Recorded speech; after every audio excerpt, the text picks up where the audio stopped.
دور کھڑے غلام اور سپاہی بے بسی سے اسے اس نئے مشیر کے ساتھ اجنبی زبان میں باتیں کرتے دیکھ رہے تھے۔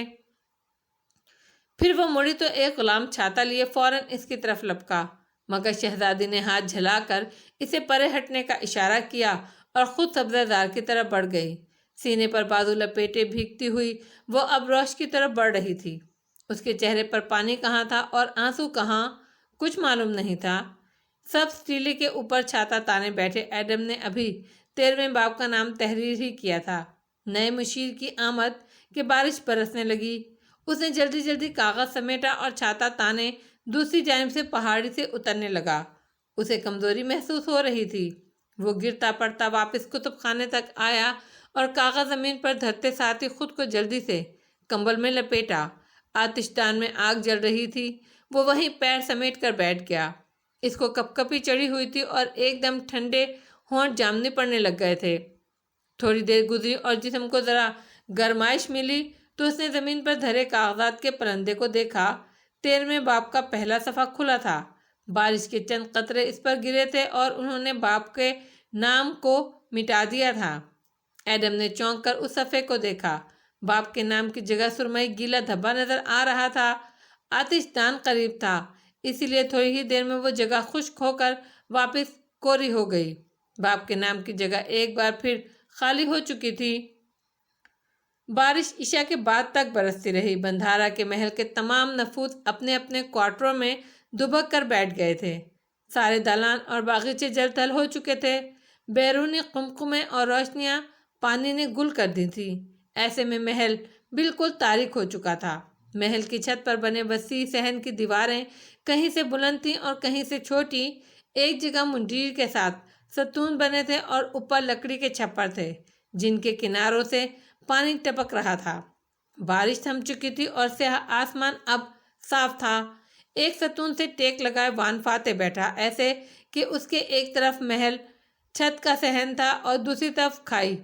وہ بالکل خاموشی سے اکڑو بیٹھا تھا، دونوں ہاتھوں میں کوئی چیز پکڑے اس کو ٹکڑے ٹکڑے کر رہا تھا، شاید کوئی سوکھی ٹہنی یا کیا، اندھیرے میں معلوم نہیں پڑتا تھا۔ آہستہ سے اس کے ستون کے پیچھے کوئی آ کر بیٹھا۔ آواز نہیں آئی تھی، آہٹ بھی نہیں، مگر وہ پہچان گیا تھا۔ کیسی ہو؟ وہ دونوں اس طرح بیٹھے تھے کہ ایک دوسرے کی طرف پشت تھی اور دونوں کی پشت کے درمیان لکڑی کا ٹھنڈا ستون۔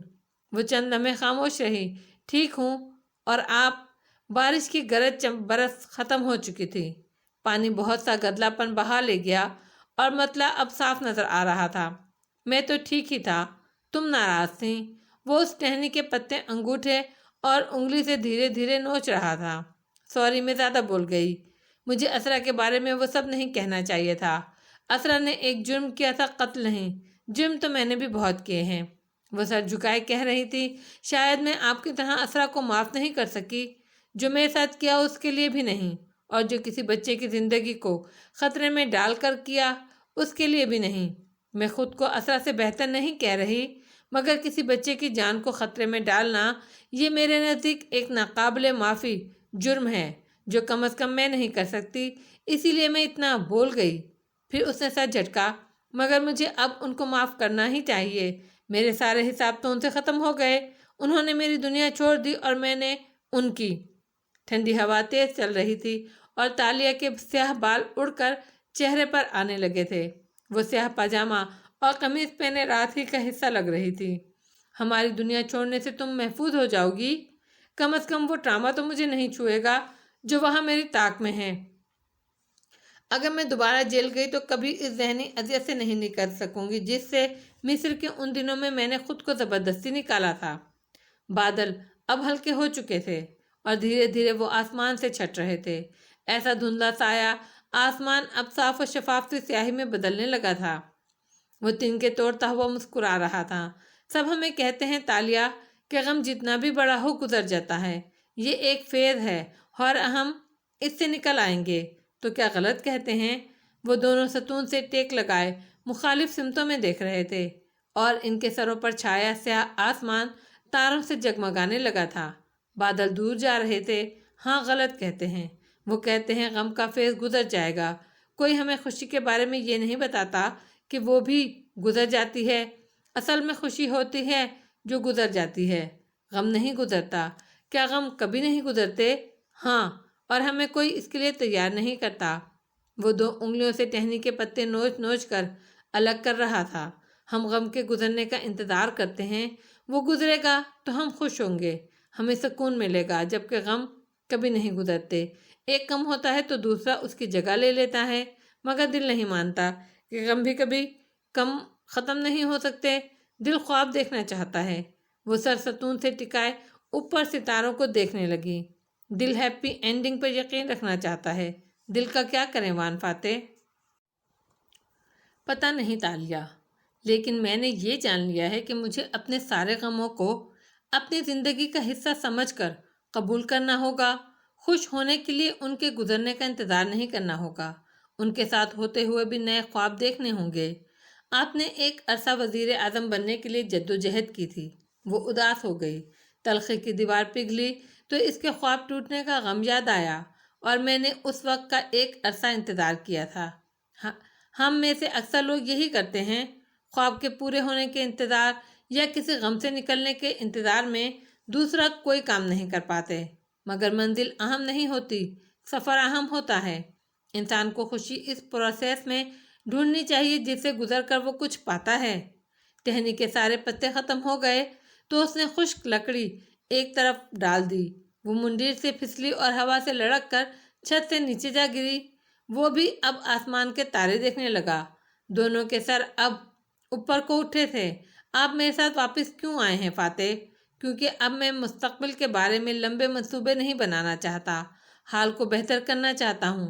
میں تمہیں اس زمانے میں اکیلا نہیں چھوڑ سکتا۔ میں یہاں محفوظ ہوں، آزاد ہوں۔ آپ کو اس بات پر یقین کیوں نہیں آتا؟ اس نے ضد ہو کر نہیں بلکہ اداسی سے پوچھا تھا۔ وہ دونوں ایک ہی آسمان کو دیکھ رہے تھے، لیکن دونوں کا رخ متضاد تھا، نظروں کا زاویہ مختلف تھا۔ کیونکہ یہ تمہاری دنیا نہیں ہے۔ میرے پاس یہاں وہ سب ہے جس کا میں نے کبھی خواب دیکھا تھا، ایک اونچا محل، ڈھیروں دولت اور شہزادی ہی کی طرح حکمرانی کرنے کی نعمت۔ ہاں، ایک غم تھا کہ میں بن باپ کے ماں باپ کے ہوں، وہ بھی مٹ گیا۔ اپنا باپ اور خاندان، اپنی شناخت مجھے واپس مل گئی ہے۔ میرے لیے یہ بہترین ہیپی اینڈنگ ہے۔ آپ میری کہانی کو یہیں روک کر خود واپس کیوں نہیں چلے جاتے فاتح؟ یہ چیزیں اس تالیہ کے لیے اہم نہیں جس کو میں جانتا ہوں۔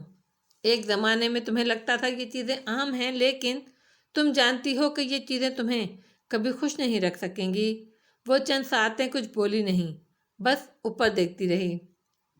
آپ کو لگتا ہے آپ چلے جائیں گے تو میں رہ نہیں سکوں گی؟ اس غم اور ہارٹ ٹچ کے ساتھ تم رہ لو گی؟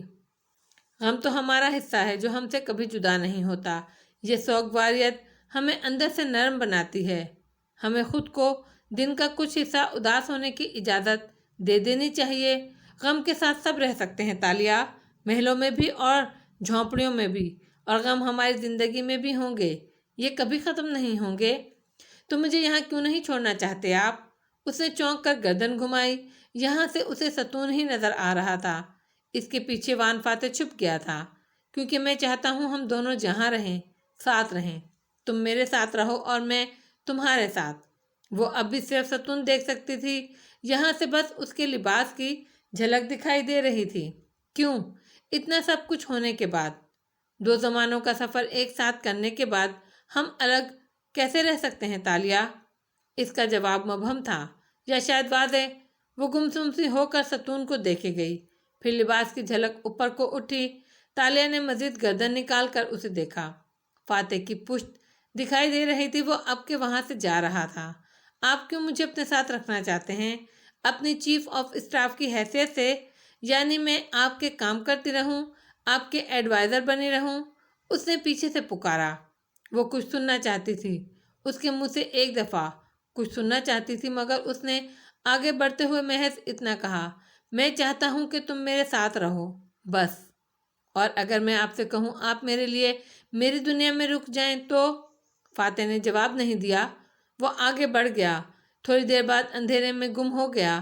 تالیہ گمسم سی اندھیری خلا کو دیکھے گئی۔ آسمان پر چمکتے تارے خاموشی سے منڈیر پر بیٹھی اکیلی لڑکی کو دیکھ رہے تھے۔ صبح فجر قضا ہوئی، سورج نکلا اور اندھیرا چھٹ گیا تو ملاقہ کے بازار کی رونق بحال ہونے لگی۔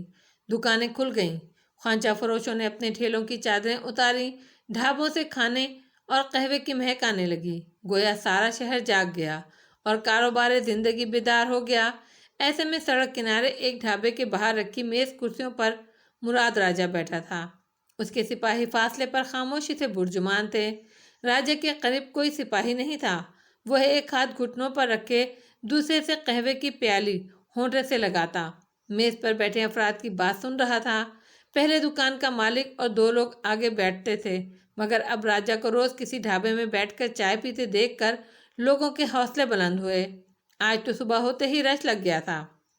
میلے کچیلے قسمہ پرسی کا شکار لوگ جوش و جذبے سے راجہ کو باری باری اپنے مسائل بتا رہے تھے۔ مراد راجہ کا پرسکون چہرہ تھا، پوری توجہ سے وہ ایک ایک کا مسئلہ سنتا، پھر قہوے کا گھونٹ بھرتا، پھر عارف کو اشارہ کرتا جو اس آدمی کا نام و پتہ لکھ لیتا اور مسئلہ حل کرنے کی یقین دہانی کراتا۔ عارف ناخوش تھا مگر مجبوری تھی۔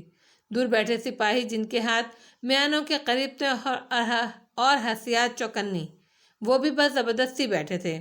مراد راجہ البتہ بالکل آرام دہ لگ رہا تھا۔ کچھ لوگ اپنے مسائل بتا رہے تھے، کچھ اپنے حل ہونے والے مسائل کا شکریہ ادا کرنے آئے تھے۔ راجہ کی یہ کھلی کچہری ناشتہ ختم ہونے اور چائے کے 2 دور ختم ہونے تک جاری رہتی تھی۔ آخری گھونٹ بھر کر اس نے سنجیدگی سے سامنے بیٹھے بوڑھے لکڑہارے کو دیکھا۔ میں سمجھ نہیں سکا، اگر تم چند ماہ پہلے بھی اتنا ہی کماتے تھے تو اب پریشان کیوں ہو؟ کیونکہ راجہ اب خرچہ بڑھ گیا ہے، محصول زیادہ دینا پڑتا ہے، مہنگائی ہو گئی ہے۔ اوہ، یہ سب چینی قرضے کی وجہ سے ہوا ہے۔ اس نے گھونٹ بھر کر پیالی رکھی اور قبا کو جھٹکا دیتے ہوئے شکنیں درست کرتا اٹھا۔ سب لوگ ساتھ ہی اٹھے، مگر فکر نہیں کرو، میں کچھ کرتا ہوں۔ آخر تمہارا راجہ ہی تمہارے لیے کچھ کر سکتا ہے، کوئی غیر ملکی نہیں۔ جتا کر بولا تو وہ لوگ سر جھکا جھکا کر اسے دعائیں دینے لگے۔ مراد مبہم سا مسکرایا۔ ارد گرد لگا جھمگٹا سب لوگوں کا خوف اور امید کے درمیان مسئلے بیان کرنا، پھر ان کے چہرے کی خوشی، مگر نہیں خوشی نہیں، ان کی نظروں کی ستائش، ایک عجیب سا سرور تھا ان سب میں۔ راجہ، ایک نوجوان نے جاتے جاتے اسے پکارا تو وہ مڑا۔ اسے پیچھے سے پکارے جانا برا لگتا تھا، مگر فی الوقت وہ ٹھہر گیا۔ نوجوان نے ڈرتے ڈرتے ایک رول شدہ کاغذ بڑھایا۔ میں شاعر ہوں راجہ، یہ قصیدہ آپ کی شان میں لکھا ہے۔ مراد مسکرایا اور عارف کو اشارہ کیا۔ اس نے قصیدہ پکڑا اور کھول کر سنایا۔ وہ زبان و ادب کے حوالے سے چند غلطیوں اور بے ضابطگیوں سے پر تھا اور کہیں کہیں بے وزن بھی تھا، مگر اس میں دل کھول کر راجہ کی تعریف کی گئی تھی۔ مراد نے اس آدمی کو اشرفیوں کی ایک تھیلی عطا کی اور اپنے گھوڑے کی جانب بڑھ گیا۔ مسکراہٹ اس کے لبوں سے جدا نہیں ہو رہی تھی۔ ایک حکمرانی محل کے اونچے چبوترے پر بیٹھ کر کی جاتی ہے، ایک لوگوں کی آرا میں اونچا مقام رکھ کر کی جاتی ہے، دوسری کے بغیر پہلی میں مزہ نہیں آتا، اور دونوں ساتھ ہوں تو اس انسان سے زیادہ طاقتور کوئی نہیں ہوتا۔ وان فاتح درست کہتا تھا۔ اپنے لوگوں میں مزید مقبول ہونے کے لیے مراد راجہ کو ان غیر ملکیوں کا پتہ صاف کروانا تھا۔ اب